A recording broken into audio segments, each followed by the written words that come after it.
মানি আমি অল্প টাকা ইনকাম করি, তাই বলে তো ছেড়ে দাও না। আমার বউকে দিয়ে এই বাড়ির সমস্ত কাজ কাম করাই না। আরে বাবা রে বাবা, বললে গিয়ে দিয়ে ভালোবাসা উতলে পড়তাছে। আচ্ছা ঠিক আছে, তোমার বউ আমার বাড়ির সমস্ত কাজ করা লাগবে না, তুমি আর তোমার বউ আমার বাসা থেকে বাইরে যেও। তুই আমার ছোট ভাই, ছোট ভাই এত বড় কথাটা বলতে পারলি? তো কি বলবো? তুমি বড় হইছো বিদায় তোমাকে আর তোমার বউরে আমার বাসাকে জন্ম জন্ম খামো? হ্যাঁ, তুমি তোমার ভাইয়ের সাথে এভাবে কথা বলতেছো কেন? ও কিন্তু বসে বসে খায় না, ও কিন্তু কাজ করে। আর কাজ করে যা টাকা বেতন পায় সবই আমার হাতে তুলে দেয়। তাছাড়া আমি তো বাসা বসে থাকি না, বাসার সমস্ত কাজ তো আমিই করি।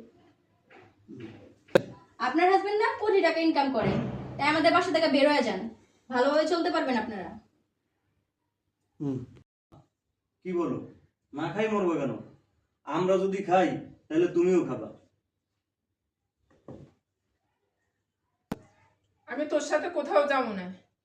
আমার ছোট ছেলে এবং কি ছোট ছেলের বউ আছে আমাকে দেখাশোনা করার। ঠিক আছে মা, তাহলে ভালো থাকো, চল। দিছি আপদ বিদায় করে।